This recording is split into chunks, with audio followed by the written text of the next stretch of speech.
It's just utter nonsense. I have been a promiscuous flirt. I've been annoying at times, definitely persistent, but I have never, not once, blocked someone from leaving a room or locked a door. Never. What's going on, everyone? Welcome to Behavioral Arts. My name is Spacey, and I use my degree in sociology and psychology, my certifications in criminal interrogation and body language analysis, and over 10 years' experience as an award-winning mentalist to teach people behavioral analysis and practical psychology on stages and television shows all over the world. Oscar-winning actor Kevin Spacey has been fighting off a long list of serious accusations for the better part of the last decade, both in the court of law and in the court of public opinion. In the last couple of years, he was acquitted in 2 separate trials, but is now facing a new trial, and just this week on Channel 4, a documentary was released containing more accusations, all along the lines of improper conduct to harassment to sexual assault. Now, for the first time in a long time, Kevin Spacey sat down for a full-length interview with Dan Wooten. And in this interview, he addressed all the accusations, the trial, the documentary,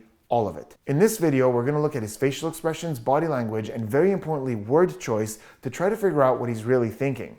Does he actually take accountability for some of his actions? Is there something that he's hiding? And how much weight does he place on these accusations? Now, before we jump into these clips, 2 really quick things. The first is, while they're talking about the Channel 4 documentary at great length in this interview, neither of them have seen it. This interview happened before the documentary was released, but Kevin Spacey had been sent an email detailing what will be contained in that documentary, so that's what they're going based off of. Second, I often say this, but I think it's really important, I have no horse in this race. I like his work as an actor, but outside of that, I have no experience, nor do I have any feelings towards him as a human being. As a lot of you know, my number one priority is to detach myself emotionally so I could look at these videos without bias. I'm not interested in defending anyone, I'm not interested in attacking anyone, I just point out behaviors to see what we might be dealing with. With that said, let's dive right in. On Monday, April 22nd, my manager, Evan Lowenstein, received a letter from a guy named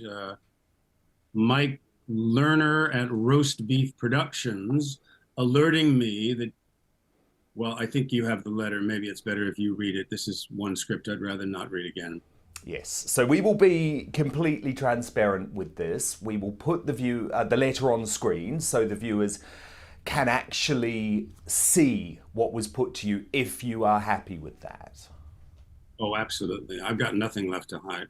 Okay, good. So the letter starts, "Dear Mr. Spacey, I'm writing to you in order to give you a fair opportunity to reply to statements that we intend to broadcast in a 2-part documentary that will be broadcast on Channel 4 on the 6th and 7th of May 2024. Please respond in writing by no later than Monday the 29th of April. These accusations date back to 1976, which is 48 years ago. I mean, you have to realize that it took me in the rap case nearly a year to find evidence that proved that he'd lied about this encounter he claimed he had with me, an encounter that never happened. And that was allegedly to have occurred 31 years prior.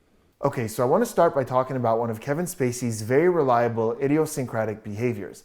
These are behaviors that we observe on someone regardless of context or conversation. It's just part of the way that they communicate. And in this case, it's highly connected to his profession, not as a screen actor, but as a stage actor. This is a gesture and a body part that there is a lot of behavioral research on, and I'll leave some links in the description where you can learn more, but we're talking about the eyebrows, and more specifically, the eyebrow flash, when the eyebrows go up. Now, the research shows that most often in social situations, we use the eyebrows to either emphasize, socially connect, or show surprise. But this all comes down to one very simple thing. We use our eyebrows to give importance to something. Think about how I don't have to do much more than this or this for you to realize that there's something here that deserves attention. In fact, researchers believe that as we evolved, we gained more mobility in our eyebrows because it allowed us to communicate across long distances without making too much noise. So for example, in a hunting situation, we could signal certain things. It's for this exact reason that stage actors and performers tend to be very expressive with their eyebrows, myself included. I've made a career on stages for well over 15 years, and I'm very well aware that my 20th row in a theater isn't going to see what my eyes are doing, but they're definitely going to see what my eyebrows are doing. And the same is absolutely true of Kevin Spacey as well. He has a long history of performing on stage, and whether he's acting or in interviews or in upcoming clips you're going to see in this interview, those eyebrows are constantly moving around. He often emphasizes with them, he connects with the audience with them. But here's something that's really, really interesting about him, and that we haven't talked about on the channel before. As much as he gives importance to things with his eyebrows, he also takes away importance from things without moving his eyebrows. So if we look at this first clip, there are these little stretches where his eyebrows are uncharacteristically stable. And it's typically when he's talking about specific accusations or people that he doesn't want to give any importance to. So right in the beginning, he's talking about how his manager notified him about this email that they got, and he leans forward to remember the person's name, Mike Lerner, and his eyebrows go down at that point. And this is very common with, because we hear him go, and this happens with hesitation or thinking or curiosity. So he sees that, Mike Lerner from Roast Beef Productions. And in that entire time, there's no punctuating with his face. Even before that, as he's talking about this email, those eyebrows go from here to here, but they never go up to emphasize anything. My manager, Evan Lowenstein, received a letter from a guy named Mike Lerner at Roast Beef Productions. Then immediately after he says the name and the production house, he says, alerted me. So there is emphasis there. He alerted me about this. Then he goes right back to talking about what this email was. And once again, for that whole stretch, zero movement in the eyebrows, which is crazy because moving forward, you're going to notice they do move a lot as he's talking normally, but here they were very still. Then the interviewer, Dan, says, we're going to put the emails up on the screen for the viewers to see if that's okay with you. And we see a couple of things from Kevin Spacey as he says, absolutely, I have nothing left to hide. So first off, we do see that eyebrow flash as he's emphasizing, oh, absolutely, please go ahead. But the second thing we see is a gesture I talk a lot about on the channel as being the #1 most misinterpreted gesture in all of body language. It happens as he's saying, absolutely, I have nothing left to hide. And his head is going left and right. And there are a lot of people who, the moment they see that in the comments, will say, oh, he's being deceptive. He doesn't want to show the emails because he's saying absolutely, but his head is going like this. So the no gesture can indeed sometimes indicate that there's some kind of inner conflict, some sort of inner disagreement. But it doesn't mean exclusively that. We have to look at context. So in this case, what is he saying immediately after the absolutely? He's saying, I have nothing left to hide. Oh, absolutely. I've got nothing left to hide. Okay, good. And that's extremely important because very often people use this gesture to say, I don't see why not, or there's no reason not to. And that could very well be what this is. So is there some conflict there where he doesn't want to show this? It's possible, but it's way too presumptuous to say that's for sure what that is, especially given that he immediately says, I have nothing left to hide. And that makes a lot of sense. All of what you've clearly lost, does it bother you that some people in public, especially in the public eye, think that you haven't paid a big enough price? Yes. But I didn't want to play their game. And what do you think their game was? Well, they want me to go on television and apologize to the world for every terrible thing I've ever done. It's not that I'm above saying I'm sorry, but as ironic as that may sound, I find it entirely self-serving and disingenuous to offer some blanket apology on TV. The only reason people do that is it's some sort of PR reason when they're trying to quickly fix something. Well, you know what? I tried that with my apology and I failed miserably. Look, I've learned a lot in the past 7 years. And believe me, I've had plenty of time on my hands to listen. And it's become my opinion that if you haven't actually taken inventory of your life and begun to deal with the issues that you needed to deal with and make the changes you needed to make, it's meaningless and completely impersonal to apologize on Oprah or Anderson Cooper for something you might have done to someone else. I wanted to ensure that by the time I did speak out now publicly, I could be confident that I've taken responsibility for the mistakes that I've made. I worked them out with those that I've hurt. And that said, nobody in Hollywood has ever presented a path back for me. There's no coursework material I've been given, no boxes to check, no nothing. It seems that some are content with just canceling me forever. It's a life sentence. And the pain that that has caused me and my friends and Evan and my family has been immense. And I take full responsibility for my past behavior and my actions. But I cannot and will not take responsibility or apologize to anyone who's made up stuff about me or exaggerated stories about me because that's what the press wants. Okay, so a bit of an emotional roller coaster here for him while he's answering this question. So right in the beginning, there's something really subtle that conveys sadness in the way that it's communicated. So right in the beginning when he answered that question, I bet some of you felt that he was holding back a moment of sadness, and there's a reason for that.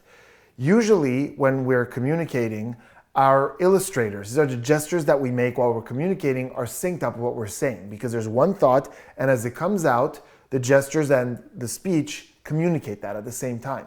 Often when the illustrators fall out of sync with what we're saying, it has a feeling of not being genuine. For example, let's say you come to my house and I go, please come in.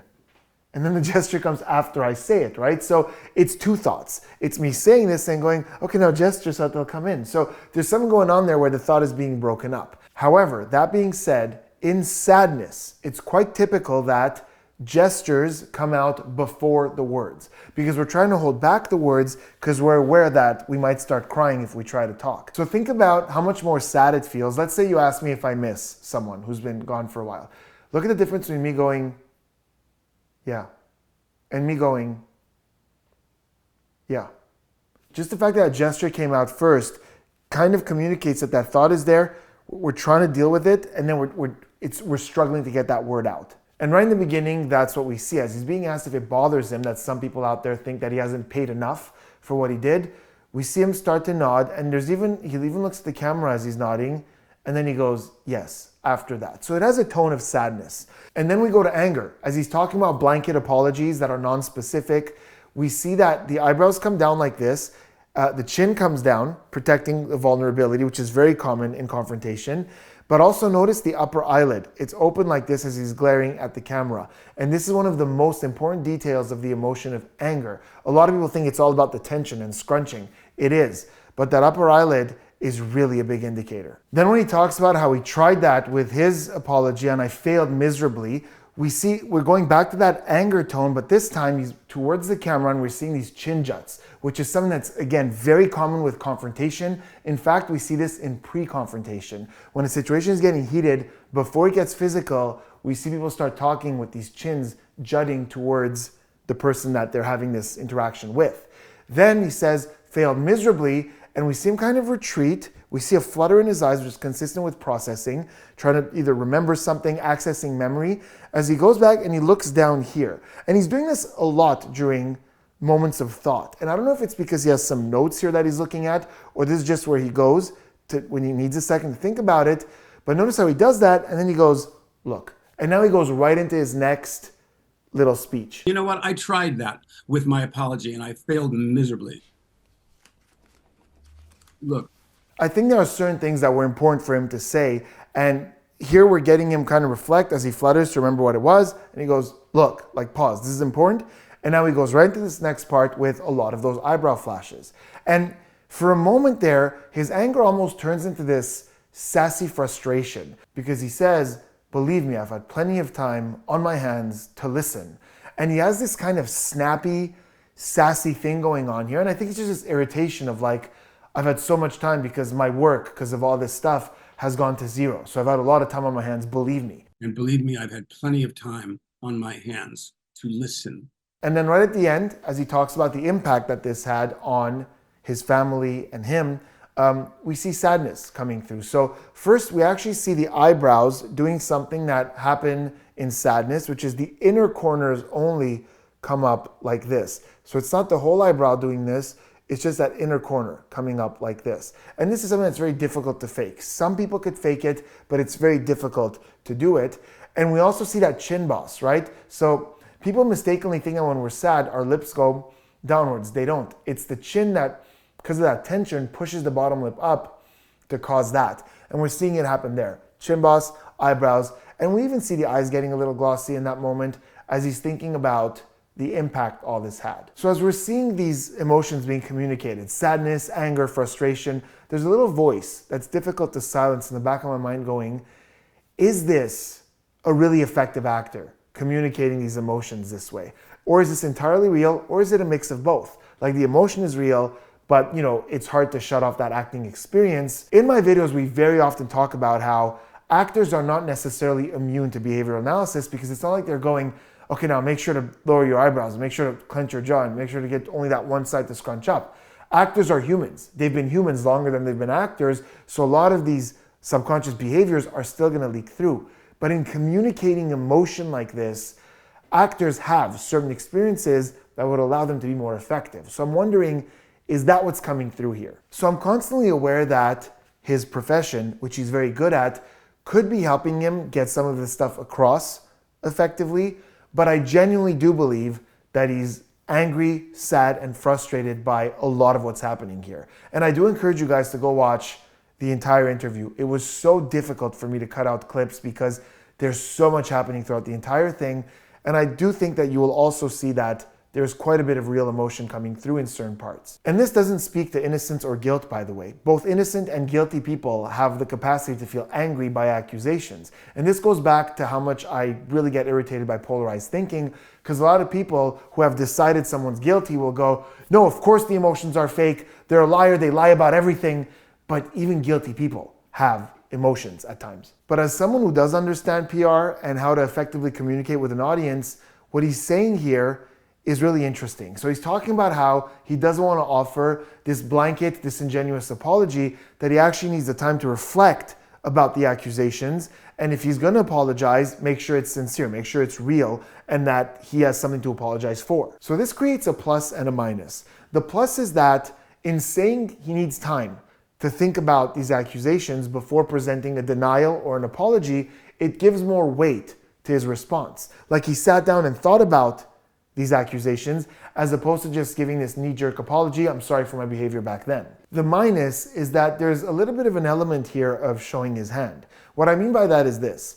If I got an email, me personally, Spidey, got an email with these accusations and people saying I did these things, my immediate response would be, no, none of those things sound like something even remotely close to what I would do. So no, I didn't do any of those things. I'm not apologizing. Throughout this interview, he said many times, and he's going to say, we're going to see more clips where he says things along these lines, that, you know, some of these things seem like they're based in reality, or that he needs time to, you know, look at each one of his accusations. He would like to know who they are so he could think back and try to figure out exactly what happened.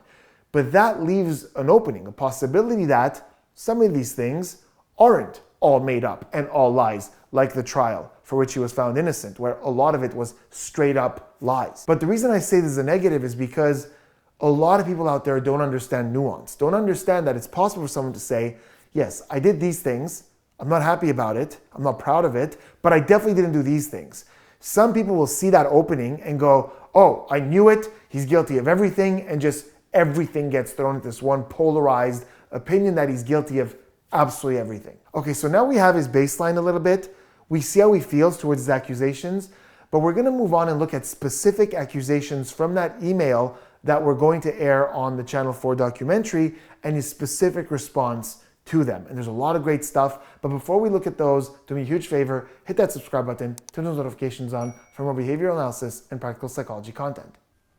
Yeah, well, look, I've never told someone that if they give me sexual favors, then I will help them out with their career. Never.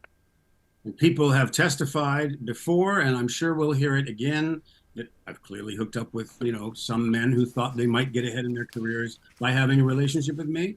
But there was no conversation with me. It was all part of their plan that was always destined to fail because I wasn't in on the deal. Now, were there times when I would flirt with some of the people who were involved in those programs, who were in their 20s? Yes. Did I ever hook up with another actor? Yes. Did I make a clumsy pass at someone who wasn't interested, as it turned out? Yes. But I was not employing them. I was not their boss. I was oftentimes just swimming in for an hour here and there as a well-known actor to lend support, to ask questions and answer questions. And you look, that may not have been the best decision, and it's not one that I would do today, but it happened. It wasn't illegal, and nor has it ever been alleged to have been illegal. Okay, so more so than body language, let's look at the content of what he's saying here, because there's a great shift from absolute to ambiguous. And absolute statements in denials are always really interesting, because in the beginning here he's saying, I have never offered anyone that I would advance their career in exchange of certain favors, right?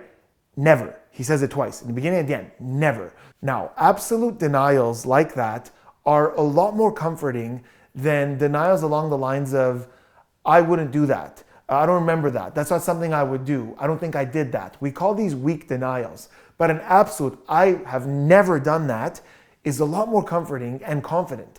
Because here's the thing, it would take a very small pebble to collapse that entire castle of glass, right? If there's one person who could produce a voice message, a text, a shred of evidence where Kevin Spacey said, hey, listen, do this favor for me, or, why don't you come over and do this thing, and I will introduce you to such and such, or I'll make sure to put you in this next movie. If there's one actual evidence of him doing that, his statement here is a lie. Because he didn't say he rarely did it, he sometimes did it, he doesn't remember doing it. He said categorically, he has never done that. So after that absolute denial, we have another clip here where he's talking about the things that he did do.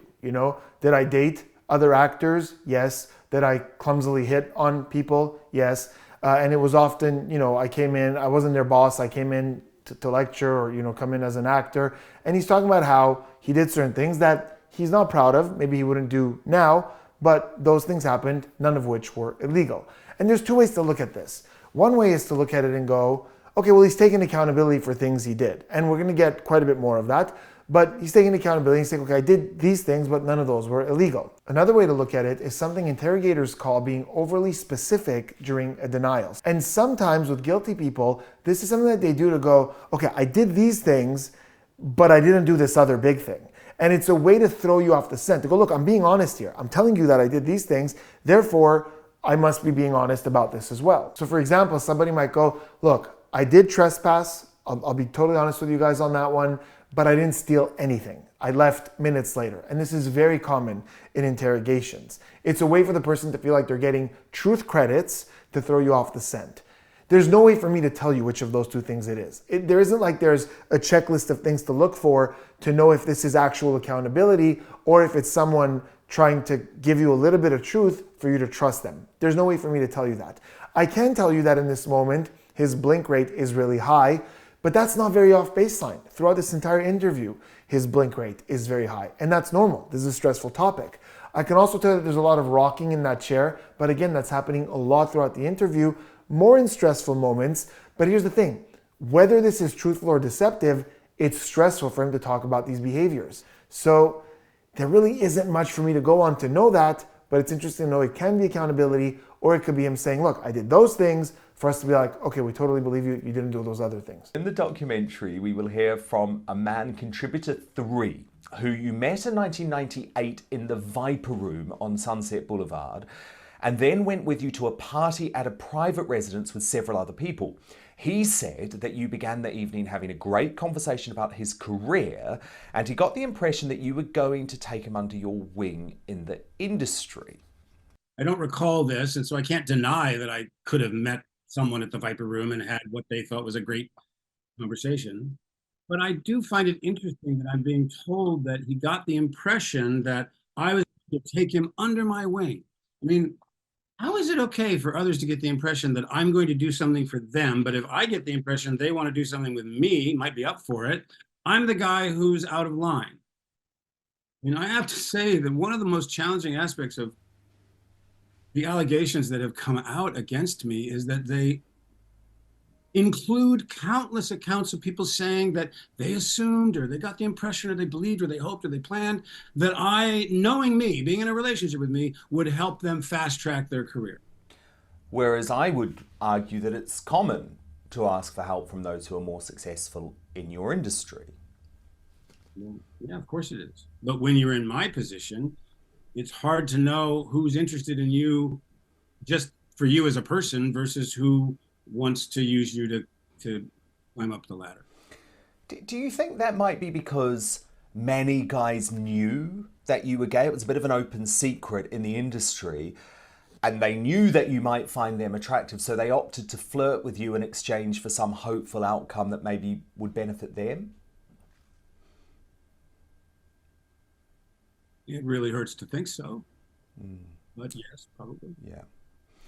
Okay, well, look, let's continue with contributor 3. This man said that soon after this encounter, you suggested you meet up so you could get his professional headshots. When you met, he said that you invited him to watch the movie Saving Private Ryan in a public cinema. He stated that in the cinema you began masturbating next to him. He said that he was shocked because there was horrific war footage playing at that very moment. He told us that you then reached for his hand, moving it towards your genitals to help you masturbate yourself, but he declined. So the reason he's shocked is that there's horrific war footage playing. Well, can I just say that this is just one of those stories when you hear it, I mean, outside of the context of being accused, if it weren't in that context, I would laugh. I think this is even an episode of Seinfeld. So I'm having a hard time taking it seriously as it's just ludicrous. The truth is I've never even seen Private Ryan, so I'm sorry that Matt Damon is being dragged into this mess. Following that incident, you called him periodically to ask him on trips or to his hotel. He declined these invitations, but said that he did accept when you invited him to a party with Bruce Willis. So it sounds like he was right to say no to the trips, but why is this guy accepting invitations of any kind from you at this point, unless he has his own agenda, because he is allowed to say no? Let's start with body language on this one, and then we're going to talk about the words, the narrative, some really interesting stuff there. But for the body language, there's a topic here that's saddening him and shifting his confidence. And you see the moment it happens. It's when he's talking about how it's hard for him to know, being a big figure in the industry, who's flirting with him because they're interested in him, and who's flirting just to use him to climb up the ladder. And as he says, climb up the ladder, we see, so his gestures are big up until that point. He's talking up here, got those eyebrows, flashing and staying up. And in that moment, he says, climb up the ladder, everything shuts down. We see the hands come down, the whole body closes up like this. He becomes smaller. And it's crazy because in confidence, we take up space. But when we're feeling a lack of confidence or even threatened, we become smaller as a way to not draw attention to ourselves, so we could see his confidence right there collapse. And then the interviewer asks that, do you suppose that because they knew within the industry that you were gay and you were attracted to them, do you think that they were just using you in that sense? And what do we see? We see the same thing we talked about earlier, where he starts to gesture before he speaks. So they opted to flirt with you in exchange for some hopeful outcome that maybe would benefit them? It really hurts to think so. But yes, probably. Yeah. But what I really want to talk about here is the narrative of this accusation, because in the full interview, they go through every single accusation one by one. And here they're talking about an incident that happened in 1998. Now, before we even go through this narrative at all, let's talk about really quickly memory. So there is study after study after study that has proven how unreliable long-term memory is. Our memory is built for survival, not for accuracy. And if you think about events that happened several years ago, and again, there's a ton of research to back this up, it is flawed. There are things that we could guarantee we remember that we would bet money on because we vividly remember them, but they didn't actually happen that way. And it's funny because when I tell people this, every now and then somebody will go, yeah, that might happen to other people. Not me, I have a great memory. The thing is, you wouldn't know, right? If you think you remember things right and they're wrong and there's no one there to tell you that, you wouldn't know that you're remembering it wrong. But the research has very much shown that our long-term memory is not reliable. So anything that someone's talking about that happened 26 years ago, there are going to be details that you could swear happened a certain way, but they didn't. And this is as much from the accuser as it is from Kevin Spacey. There are things that you just can't rely on long-term memory for. Now, the reason I bring this up is because, as an example, in the letter, the person says that they went to see Saving Private Ryan, and Kevin Spacey in the full interview says that he hasn't seen Saving Private Ryan. So our reflex might be, oh my God, one of them is lying. It's very possible that neither one is lying, but again, memory is wrong. So maybe it was some other war movie and the person misremembered the exact title. This is very common. Or it could be that Kevin Spacey has in fact seen Saving Private Ryan, he just doesn't remember it that way. But let's take this story from the top. So first and foremost, this person's saying that they met at the Viper Room and had a great conversation. So in the full interview, Kevin Spacey mentions this. I had to cut it down for time, but he says the Viper Room is a club and it's loud in there. So, how much of a great conversation can you have? But even here in his body language, we could see the skepticism towards this great conversation because he says, I can't deny this, because, I don't have a distinct memory of this and I don't know who this is, so I can't deny it. It's possible that I could have met someone at the Viper Room and that we had a great pause, and he just kind of looks to the side like this, and this kind of sideways eye roll conversation. So he's dismissive towards this great conversation as his eyes are rolling like this and his tone is dropping, conversation. And just before that, what does he say? He says, I can't deny that I could have met someone and had what they felt was a great conversation. So, he's finding it hard to believe that he would have had a great conversation at the Viper Room. I could have met someone at the Viper Room and had what they thought was a great conversation. But look at what happens after that, right? This person's acknowledging that they left the Viper Room to go to a different party, a smaller, I guess, more private party. So for me, it's conceivable, not certain, but conceivable that there was a bit of a flirty element to this, right? Because they left the public bar to go to a private residence where there was a party. So it could be that there was some flirtiness to this. Now, the person, in their own words, is saying that they got the impression that you were going to take him under your wing. So even the person isn't saying that Kevin Spacey flat out promised that or said that. It's an impression that they had. So then we have the whole thing at the movies. And again, there's a change of location, right? Because they met up to do a photo shoot and then he invited him to go watch a movie. So again, it's easy to see that there was some kind of flirtatious element there. Of course, it could have been just a friendly invitation to go see a movie, but I could easily accept that there was this flirtatious element. So they went to see a movie. And what Kevin Spacey is saying, there's some truth to that, because the person saying they were shocked because there was war scenes on the screen. Like, is that really, like, if the scene was like in a brothel or something, then would it be totally not shocking and acceptable for him to be doing that? Is the person suggesting that maybe there was already some kind of physical, flirtatious, or sexual relationship between them? That's why maybe it wasn't that shocking that there was some kind of sexual advance. The shocking element is what was happening on the screen. I don't know. I just think it's weird that that's the shocking thing. But even by this person's own narrative, by their own story, that Kevin Spacey doesn't even remember who this person is, it seems quite plausible that they were in fact entertaining advances or some kind of relationship with Kevin Spacey to advance their own career, to use him. Because again, after that horrific thing happened, you dodge his calls for a while, but then, ooh, Bruce Willis, yeah, maybe I will go. Maybe I will go with him. So you were clearly horrified by what happened at the movies. Why would you go? Why would you go to this Bruce Willis thing? Because it seems to me like they're still kind of keeping that door open to advance their own career. Now, with all that said, there is something interesting about Kevin Spacey's denial. It's a good denial. It's not a great denial. Notice how we don't have that absolute from earlier. That's insane. I have never pulled out my junk in public. I would never do that. We don't have that same absolute certainty. What we do have is him saying, this is just ludicrous. Well, okay, what part of it exactly is ludicrous? And then he says, I haven't even seen Saving Private Ryan. And again, that's an overly specific denial. He's talking about that specific part of the story. And again, memory's flawed. It's possible he's seen the movie, or it's possible that the person got the specific movie wrong. But it doesn't necessarily mean that it throws away the entire story. I just would have liked a denial that's a little more specific to the part that matters from Kevin Spacey, as opposed to saying, this is ludicrous, I've never even seen that movie. Tell me about the actual accusation. Is that also something you haven't done or never done?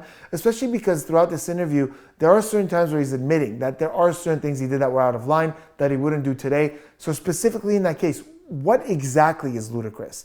I would have wanted I would never do that in a public setting, because we get those absolute denials a lot in this interview and other places, but here it's like this, ludicrous.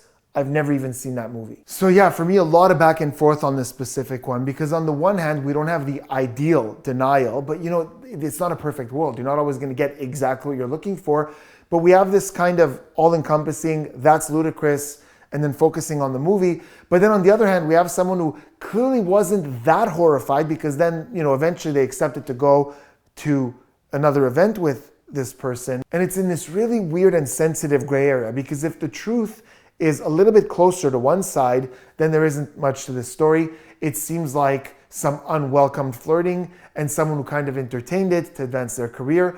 And if the truth is even a little bit closer to the other side, then it's some really inappropriate and unacceptable behavior from Kevin Spacey. So it's really, really hard to gauge, because there's some stuff happening on both sides that make me curious. Let me know in the comments what you think about this story. In the documentary, we will hear from a man, contributor 4, who met you in 1999 when he was an unpaid intern on the set of The Big Kahuna.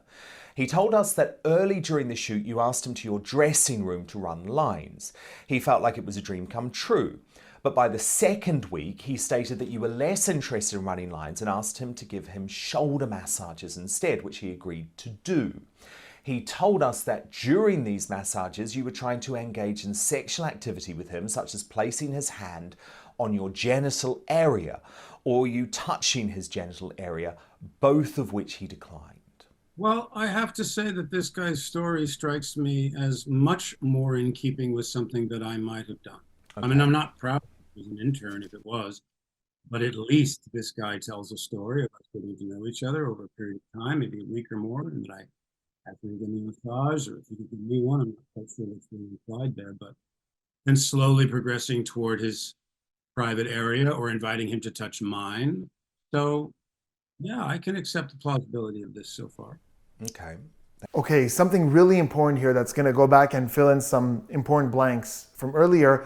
But in this moment, he's talking about how, so here's a testimony of this intern, unpaid intern, on the show that he was working on, that, you know, he started growing a relationship with, and then he started making some pretty direct advances. And what does he do? He doesn't deny it. He says, that sounds in line with something I would have done. I wouldn't, you know, I'm not proud of it, but it does sound credible. And again, pros and cons, right? There are points here for admitting that this is something he would have done. Not a lot of people do that. A lot of people would just, out of fear of social criticism or you know, continued allegations, would just go, no, that didn't happen. That's not something that would have happened.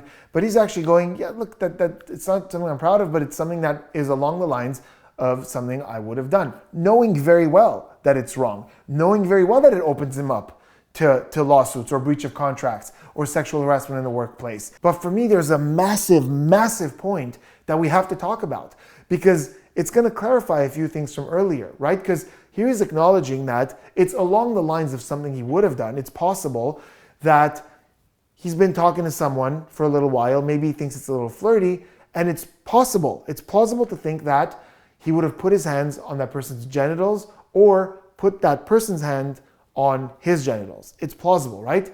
So now let's go back to that movie scene where he said it's ludicrous. The story is ludicrous, because when he said that, I thought the part he meant as ludicrous is that he, you know, pulled his junk out in public and then put the guy's hand on his genitals. And he wasn't specific about that. Like, for example, he didn't say, look, trying to make a direct advance like that, like grabbing his hand and putting it there, maybe, but I would never pull out my genitals in a public forum. He just said the whole thing was ludicrous.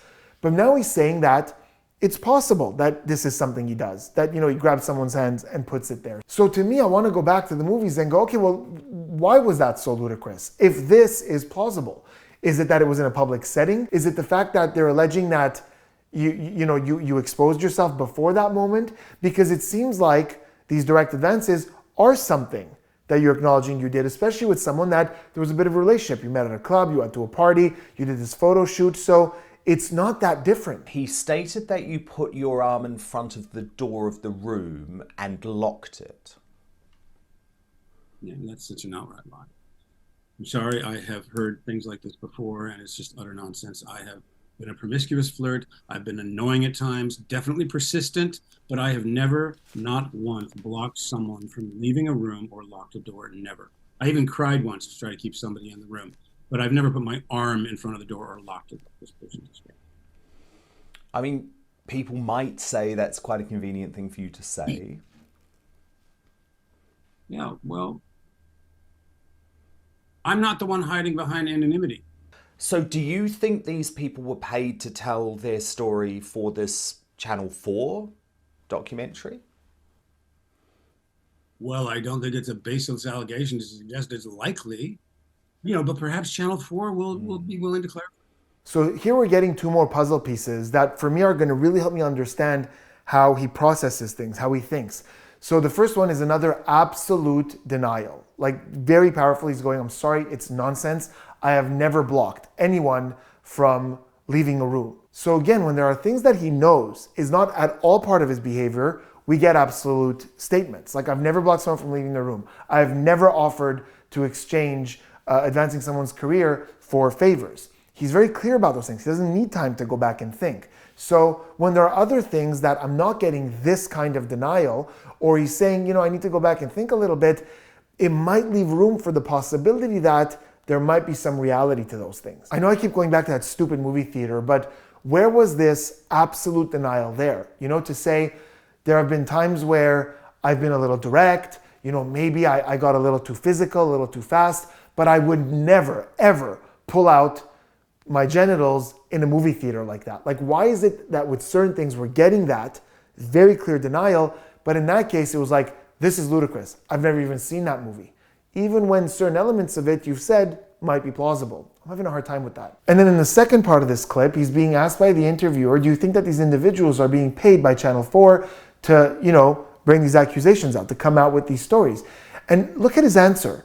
A lot of people in this case would go, of course they're getting paid. Everyone does these kinds of things for money. Like, they just kind of throw so much negativity at it. But look at what he says. He doesn't take this opportunity to completely negate all of them and go, of course they're being paid. He goes, I don't think it's a baseless accusation. So he's still being critical about it. Not saying that's for sure what it is, but saying, I think it's plausible to think that. And I think what we're getting here is a very good indication that he himself is a nuanced thinker, right? Just because he doesn't like this and he doesn't like these accusations, he's not completely polarized and saying they're all paid, it's all fake, it's all lies. There are a lot of points where we even saw him say, that one sounds a little more plausible. So he himself is nuanced, which is why I think he gives the benefit of the doubt to other people for being nuanced. And he allows himself to go, okay, this I could have done, but I didn't do that. Because he's assuming people will think like him and going, okay, I could see how you did that, but you drew a certain line. I don't think Kevin Spacey realizes just how rare nuance is in the world. He must not read enough YouTube comments. Later that evening though, Kevin, outside the Savoy Press Night after party, when he went to shake your hand to thank you for the present, you turned him 45 degrees, he presumes to avoid cameras, put your left hand down by his bottom and stuck your middle finger as far inside him as possible, taking up the recess material of his trousers. He has never spoken publicly about this incident before. This makes no sense. So let's just think about this. Okay, so let's think about this. He's saying, if I've got my head around it, outside the Savoy, on a press night after party event, he says he comes over to shake your hand and you turn him 45 degrees, so 90 degrees would be fully to the left or the right. So he says you turn him midway between facing you and facing to the left or the right. I'm trying to imagine why that would avoid the cameras, because I've been to these sorts of events at the Savoy and there is literally a wall of cameras. I mean, there are hundreds of photographers. So I'm wondering how, if this incident took place, it wasn't actually captured on camera. I have no idea. It's ridiculous and it never happened. Okay, so when there's a shift in baseline, we have to talk about it. And there's a shift in baseline in this scenario. So there's a couple of things. First of all, you'll notice that there's much less passion. In the other answers that he gave, he comes to life, he goes into detail, a lot of like, this couldn't have happened, that could have happened, this may have happened this way, or I've done this. But in this case, he's much more tame, much more quiet. He's saying much less. His entire body language is more shut down. He's more responsive to the interviewer. You'll notice in the beginning that twice we see a face touch, which is not baseline for him, but in that moment we're seeing it twice, right in the beginning. And there is research that shows that in stress or in deception, the blood flow of the face actually changes, and sometimes this can cause an itchy sensation. So we often look for all of a sudden a shift in baseline where someone who doesn't do a lot of face touching all of a sudden starts doing it more often. Now at the end, we're getting a clear denial. He's saying it's ridiculous and it never happened. But again, you said that, being a little too direct or a little handsy is something that could have happened. So why is it that ridiculous? Like, walk me through it the way you walk me through certain other things.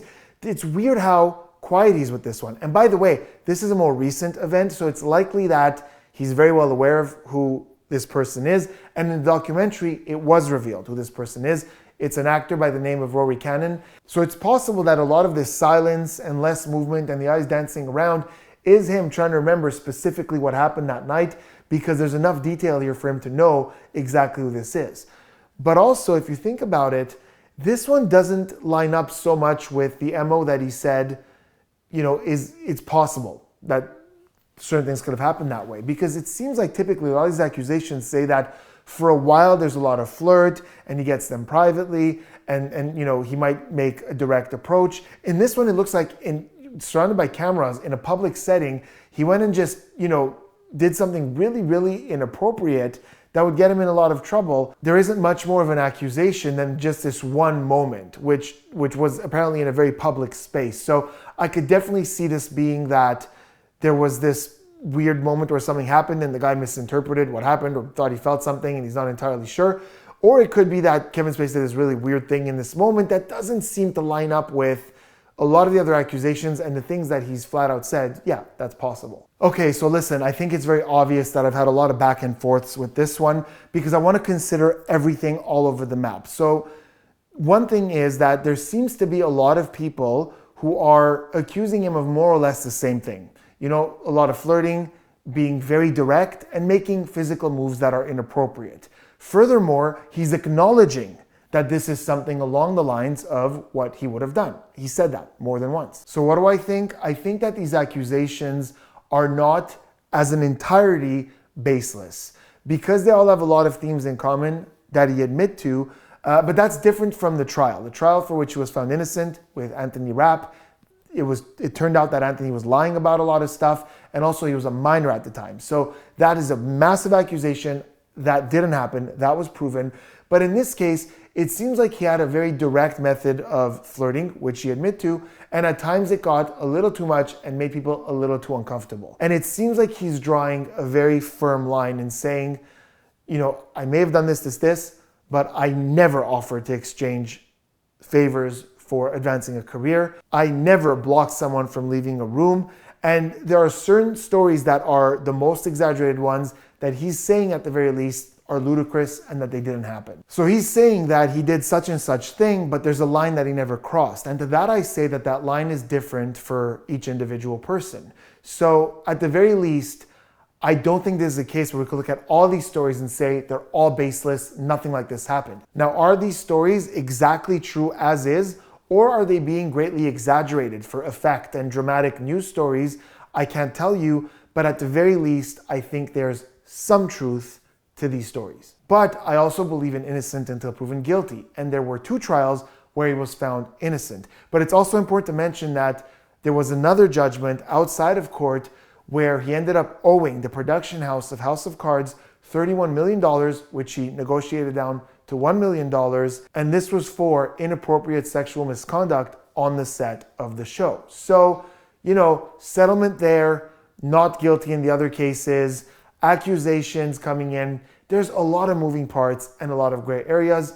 But as always, let me know what you think in the comments. A lot to think about here, and I will see you on the next one.